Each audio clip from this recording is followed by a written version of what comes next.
Olá, pessoal do segundo Congresso Internacional Movimentos Docentes de 2022.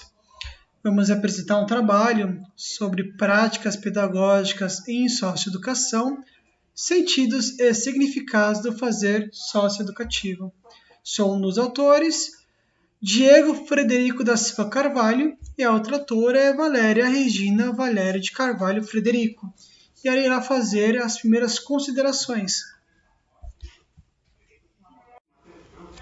Por meio deste trabalho, nós vamos apresentar uma reflexão sobre a relevância das práticas pedagógicas desenvolvidas com jovens no sistema socioeducativo, jovens autores de ato infracional que cumprem medidas de internação. Nós vamos discutir sobre a prevalência da ação socioeducativa sobre os aspectos meramente sancionatórios, porque, embora prevista em lei, este ainda é um paradigma a ser superado, essa questão do aspecto, da prevalência, do aspecto educativo, e que é um desafio na área de socioeducação para nós, educadores. Nós vamos falar sobre as práticas experienciadas por jovens, que essas práticas precisam fazer sentido para que a medida de fato se cumpra. E nós vamos apresentar 2 relatos de experiência de nossa própria prática, de nossa realidade no espaço socioeducativo, para tentar dialogar um pouco com essa temática. E para a gente entrar nesse assunto, tem algumas coisas que são importantes que nós sabemos de antemão. A primeira questão é que são medidas socioeducativas. A legislação nos deixa claro que elas são ações políticas, públicas, para tentar, a partir desse adolescente que está em desenvolvimento, medidas educativas, em algumas ações que nós temos elencadas no SINASE, que é a lei promulgada em 2012, que antes dela nós tínhamos um parecer técnico, onde nós temos algumas sanções, no sentido de que são penalidades, mas com cunho pedagógico, como internação provisória, e aí nós tentamos, por meio delas, fazer um processo educativo para que o adolescente não volte a infracionar. E um dos grandes desafios históricos da medida é essa superação entre a sanção e a educação. E aí que vem nossos relatos de experiência que nos trazem um olhar para que a gente possa superar, para além dos direitos do adolescente, garantido no SINASE, algo complementar para o objetivo da medida socioeducativa. Vamos falar um pouquinho sobre nós. Somos servidores de carreira da Fundação Casa do Estado de São Paulo. A Valéria tem 12 anos, eu tenho 10. Ela desenvolveu um projeto de mestrado e está num doutorado pela Unifesp. E eu tenho especialização em medida socioeducativa pela Escola Nacional de Socioeducação. Vamos para os relatos para explanar um pouquinho. Eu vou falar um pouco sobre a oficina de projeto de vida. Foi uma oficina que eu desenvolvi a partir de um momento de fragilidade que nós passávamos no centro de atendimento. Nós enfrentávamos situações recorrentes de tumultos, de iminência de rebeliões, falta de vínculo entre os adolescentes e os profissionais.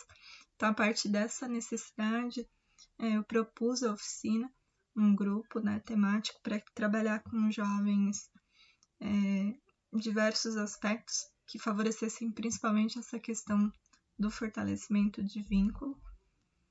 E essa oficina ela possibilitou aos adolescentes maior conhecimento de si, de suas potencialidades, de suas fragilidades, reflexão sobre o ato infracional cometido e sobre a condição de privação de liberdade deles. Possibilitou que eles sonhassem, que eles pensassem em perspectivas de futuro, para além do meio delitivo, e um dos principais objetivos, que era a questão da vinculação, de maior vinculação com a equipe do setor pedagógico da qual eu fazia parte. E eu trago para vocês, tem vários registros, mas assim, vou trazer o registro de 2 adolescentes em específico, e eu vou ler. me ajudou a pensar em umas coisas que eu nem tinha em mente. Empatia, amor, pensar no próximo. Meu maior desafio é voltar para casa e mostrar para minha mãe que mudei. Enfrentar as amizades, a ostentação e o fluxo. E um outro adolescente, ele fala que ajudou a pensar, a acreditar em mim mesmo. Ajudou a pensar nos objetivos. Esse tipo de atividade ajuda a abrir a mente dos adolescentes. A gente aprende a conviver. Muitos funcionários não têm a mente como as senhoras têm. Uma atividade que me marcou foi a dos pontos fracos e fortes que temos. Meu ponto fraco é ser irritado e meu ponto forte é ser brincalhão. Gosto de conversar. Então, de uma maneira bem geral, nós atingimos os objetivos, né, de proporcionar por meio de um grupo que os adolescentes tivessem um espaço de escuta, um espaço onde eles podiam ser ouvidos, onde eles podiam participar e onde nós não tínhamos julgamentos. Então, foi exitoso nesse sentido, né, a proposta da oficina. Vou trazer agora meu relato de experiência.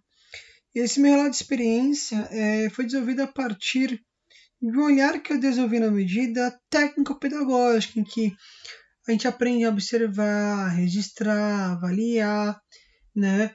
E deste processo cíclico a gente vai aprendendo a partir das vivências, da nossa capacidade observativa, né? E aí eu percebi a partir dos atendimentos técnicos pedagógicos a necessidade de eu trabalhar com esse adolescente para ter paternidade, né?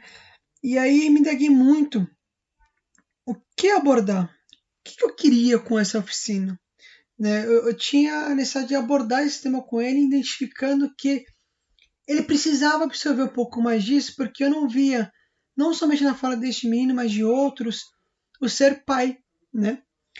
Então eu pensei, preciso fazer com que eles reflitam, eu preciso fazer com que eles sintam, preciso que eles entendam. Então eu busquei estruturar a minha oficina em 8 temas. Projeto de vida, no primeiro nessa ideia de projeto de vida, a gente busca muito avaliar o que queremos com o pai. Qualidade de pai, atividade reflexiva sobre qualidade de pai, paternidade, atividade reflexiva sobre maternidade, cuidados básicos, experiência simulada e avaliação da medida. Veja, ao abordar qualidades, eu busquei muito trazer relatos, né, escritos, né, com partir de pesquisas jornalísticas, vídeos, para tentar ilustrar essa experiência. A experiência simulada trouxe um joguinho de videogame do Nintendo DS, em que você simula ser uma babá. E aí, legal que na avaliação, eu pedi para que eles trouxessem, a partir das questões reflexivas, aprendizado. Essas questões direcionadas para uma reflexão foram as seguintes: o que aprendeu na oficina, o que sentiu na oficina, mudou sua concepção de pai e filho, o que achou da oficina, e avaliar a oficina a partir do seu aprendizado. Eu trago alguns escritos e falas dos meninos. Eu trago este, que é muito pesado, na minha opinião, né? Eu me senti bem, me senti mais responsável. E o quanto a família é importante na nossa vida. Não tem mais nada feliz do que ver a família bem, ver a minha filha sorrir. E ter paciência e maturidade para fazer o que é certo. Cada dia é um começo de uma vida melhor. O outro relato, que foi falado na oficina, foi do menino identificar a mãe dele num vídeo, o outro ver como é que a mãe cuida dos filhos que foram abandonados pelo pai, né? E aí a gente entende o quanto isso foi positivo para os meninos. E esses relatos nos trazem, nas considerações finais, o entendimento que é a experiência exitosa, o objetivo nosso em desenvolver o trabalho socioeducativo para além daquilo que está nas normativas legais, a importância do registro técnico, da observação, de trabalhar em equipe, da escuta qualificada e da observação. E assim finalizamos nosso trabalho.